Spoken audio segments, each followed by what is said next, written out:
మీ పేరేనా? నా పేరు వీరాంజనేయులు. మాది ప్రిన్నెల్లి. అయితే మా ఫ్రెండు, నాకు 10 సంవత్సరాల అనుభవం ఉంది కూరగాయ పంటలో. నా ఫ్రెండు మామూలుగా ఏ రకం వేద్దామని అడిగితే వాసవి సీడ్స్లో అడిగితే ఈ పుష్ప రకం బాగుంటుంది అని చెప్పిండు. సార్ చెప్తే వేసాము. ఈ రకం అయితే ఒరిజినల్గా బాగా ఉంది. దీన్ని బట్టి మార్కెట్, గుంటూరు మార్కెట్ బాగా నడుస్తుంది. హైదరాబాద్ మార్కెట్ ఇంకా బాగా లైక్ చేస్తున్నారు. దీనివల్ల ఇబ్బంది ఏం లేదు, రైతు వేసుకోవచ్చు.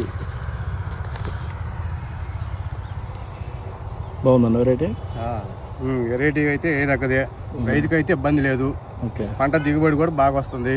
దీని మీద ఇంకా పందిరి వేసుకునే వాళ్ళకైతే ఇంకా నీట్గా ఉంటుంది. మేము నేల మీద సింపుల్గా ఏడు చూద్దామని వేసినాం. వచ్చే సంవత్సరం పందిరికాయ వేద్దామని ట్రై చేస్తున్నాం. విత్తనం మడుకు బాగుంది, కాపు దిగుబడి బాగా వస్తుంది. ఇప్పుడు ఒక 6-7 క్వింటాల దాకా కోసినాం. కనీసం అయిపోయాక ఎకరానికి ఒక 70-80 క్వింటాలు వస్తాయని మేము అనుకుంటున్నాం. ఇదేగా ఇదే సార్. ఇప్పుడు టైం వచ్చే నెల 2వ తారీఖు అంటే ఎండాకాలం. ఎండాకాలంలో కూడా మనకి ఎండాకాలం కూడా బాగా ఉంది. ఇప్పుడు మార్చి 2వ తారీఖు అయినా కూడా బాగుంది. ఎండలకు కూడా బాగా వస్తుంది. నీళ్ళు వరసతిగా ఉంటే బాగుంది. సాటిస్ఫై అన్నా? విత్తనం కొట్టోళ్ళు చెప్పినట్టే ఉన్నా? కొట్టోళ్ళు చెప్పినట్టే కరెక్ట్గా ఉంది, బాగుంది.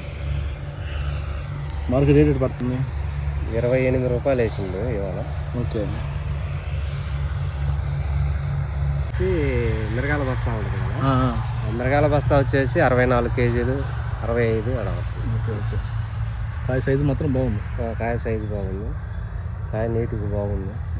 కేజీ వచ్చాక 6 కాయలు 7 కాయలు వస్తాయిలే. బీఫ్ వాళ్ళది పుష్ప బిఎఫ్. థ్యాంక్స్ అన్న. ఏం పేరు అన్నారు మీ పేరు? నా పేరు శోభన బాబు.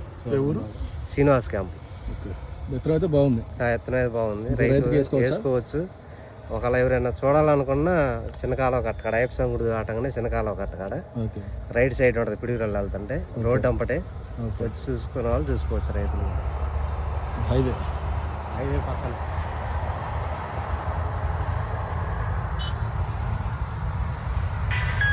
చెప్పినట్టే ఉందా? నచ్చినట్టు చెప్పినట్టే ఉందా? మేమైతే హ్యాపీ, సంతోషం. Thank you. ఓకే.